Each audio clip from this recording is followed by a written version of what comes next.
Hey there everybody, Eric from Outer Limitless coming at you today with another video. Now here in my hands, my Ruger 1022. You can see this has been outfit in the Magpul X-22 Hunter stock. Now this has also been customized with a beautiful vinyl wrap. Part of the fun of the Ruger 1022, the fact that it's affordable, it's easy to work on, capable of being modified, and has a ton of aftermarket support. So I've really been enjoying my 1022. But today we're going to take it a step further with the X-22 backpacker stock from Magpul. Now this here, just a simple black synthetic finish, but this is not going to be this way for long. This is now going to become another project for me, not just for a quote-unquote modification or customization of my rifle, but an art project. Every now and then I get these crazy ideas that literally hit me in the middle of the night, and the next day I'm like, yep, I'm gonna do that. And this is one of those cases. I had seen this 1022 stock, got a good price on it, just bought it sort of aftermarket and said, okay, I'm gonna get to work on this thing, but it's about an art project. So today what we're gonna do, we're gonna go through this in detail. Now I'm gonna strip this all down and get it prepared, kind of behind the scenes. I'll tell you what I did, but then we're gonna get into the art project. And if this goes the way I hope it's going to go, this is going to be a very unique and customized, personalized finish with my own little art piece. And so with that, I have a whole bunch to do and a whole bunch to share with you. And if you're interested in seeing a little bit more about what I'm about to get into, do me a favor, stay tuned.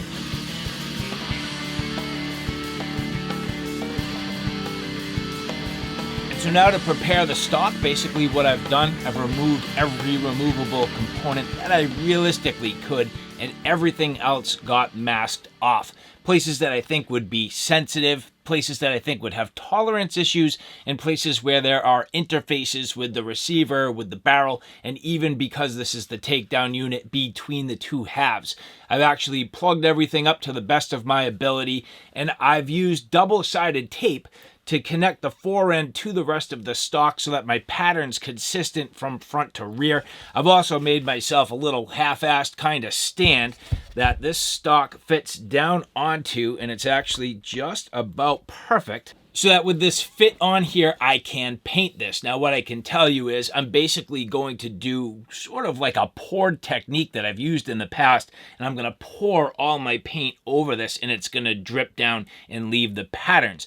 The first thing I need to do is clean all this. So alcohol, clean all this, get it nice and prepared, nice and clean, get all my paints ready, and from there I'll actually do the painting part of this project. And so the key component to this technique is flowable and pourable acrylic paint. If you've never seen it, you can use products called Flowtrol, which basically thins out the paint, makes it pourable in combination with water, and then simple acrylic paint.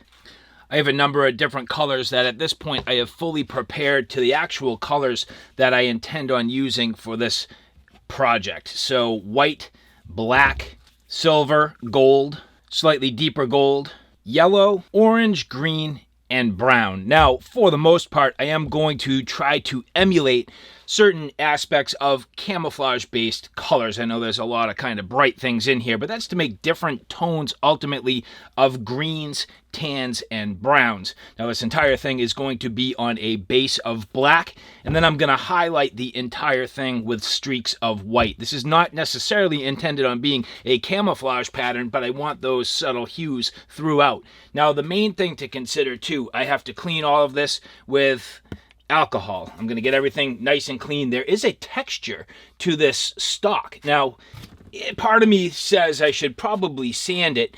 The other part of me says it's already got a pretty nice texture, so the paint should bite pretty well. And then once the entire thing is dry, I will rattle can it with clear, so a protective glossy enamel of some sort or another, just a plain clear and see-through enamel, something that's going to be a nice hard finish to seal the entire thing. So this is pretty much ready to go.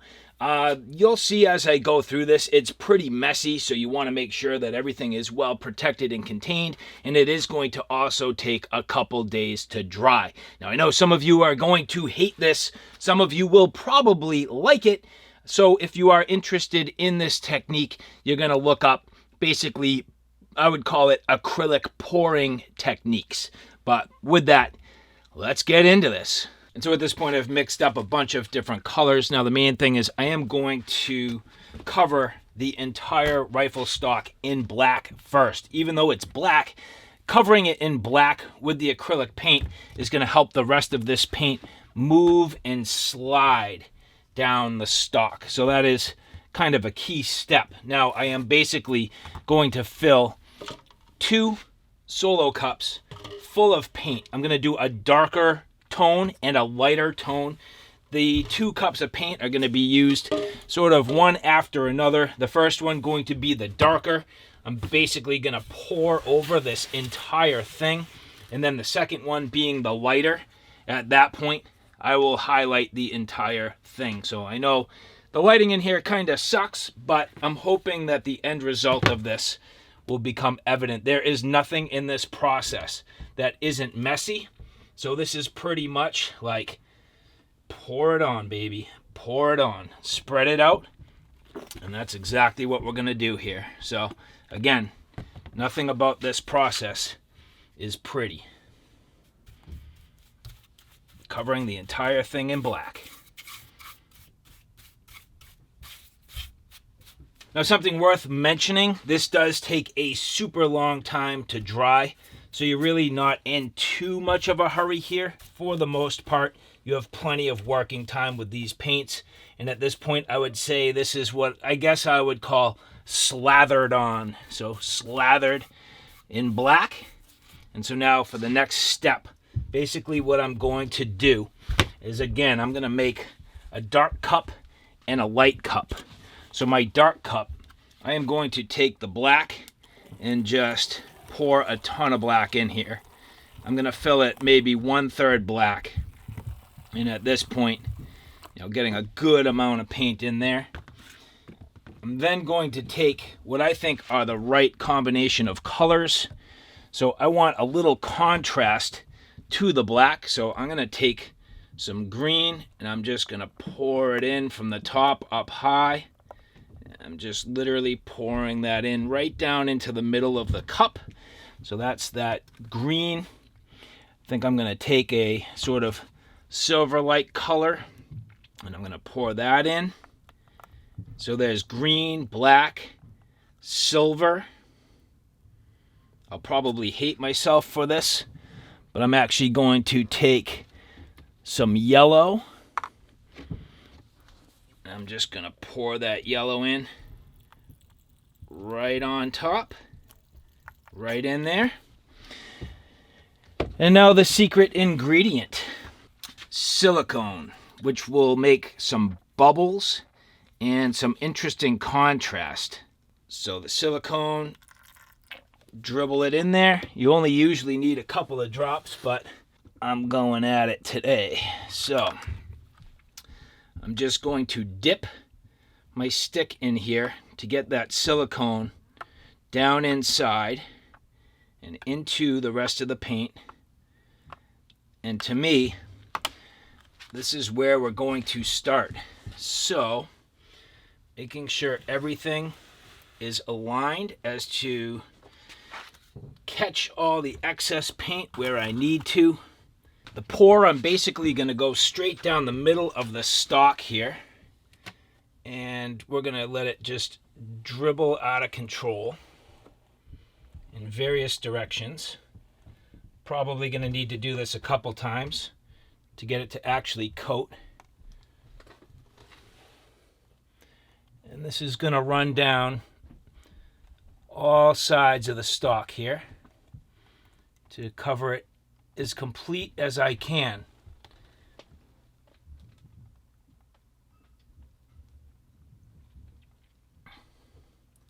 Again, there is nothing controlled about this process. Coming up on some of the heavier black here.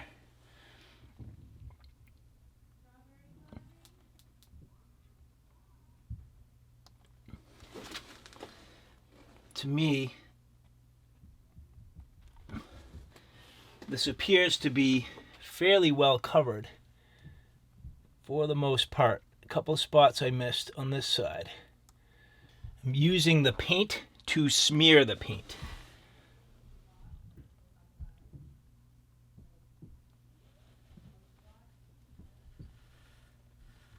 Part of me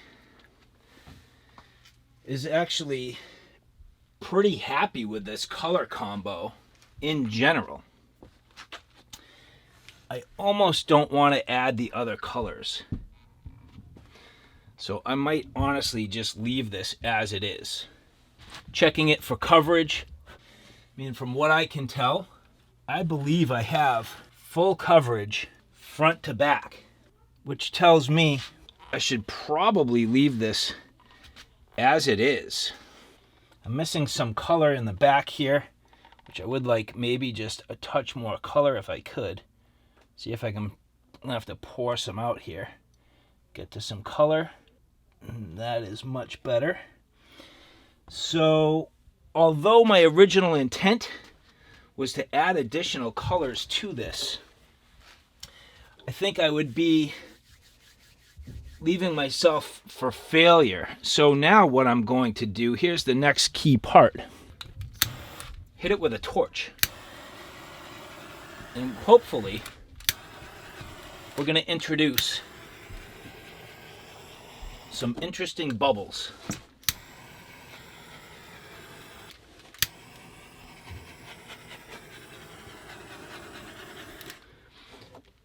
But with that, I think I have to leave this as it is. It's not worth messing with it anymore. I'm just going to go with it and call it good. Part of my problem is I can't leave things alone. And even though this looks good, another technique that can be used is blowing on this with a straw and spreading things out. So let's see. I gotta be very careful at this point. But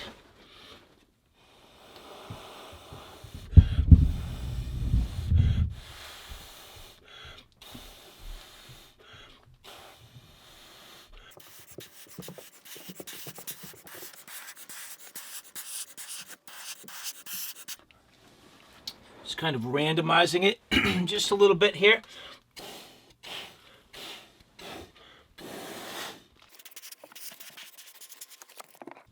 Adding in some color where there's just a little bit missing.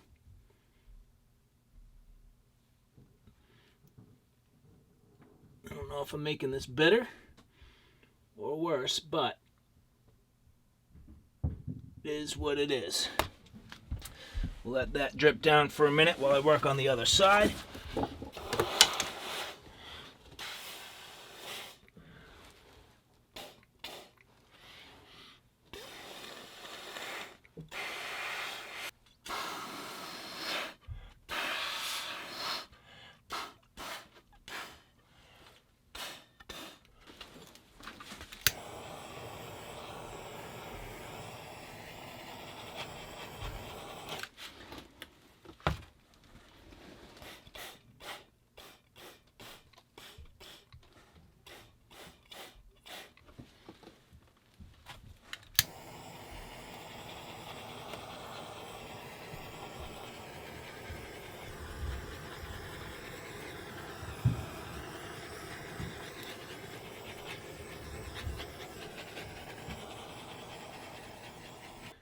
And now I need to leave this alone for like 3 days, at least.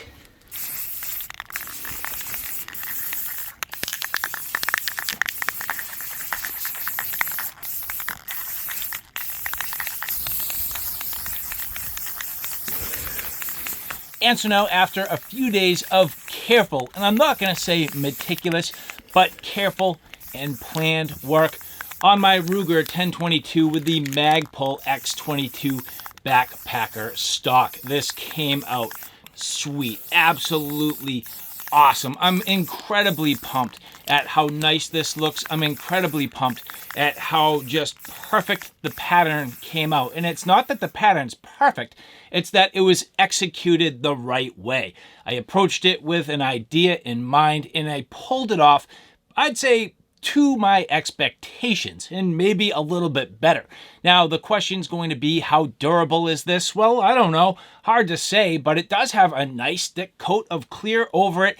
Touch-up is not going to be a big deal, even if it gets bumped and bashed and scratched. Hard-use patina, I kind of like it, but at the same time, just leveraging a nice black paint marker will cover up some of the blemishes if needed, or just trying to match this to the best of my ability. Now, of course, moving forward, I could always repaint this. That's not a big deal. I like that this particular paint lays very flat. It doesn't have much in the way of texture, and it doesn't really bulk out at all. So it's very thin.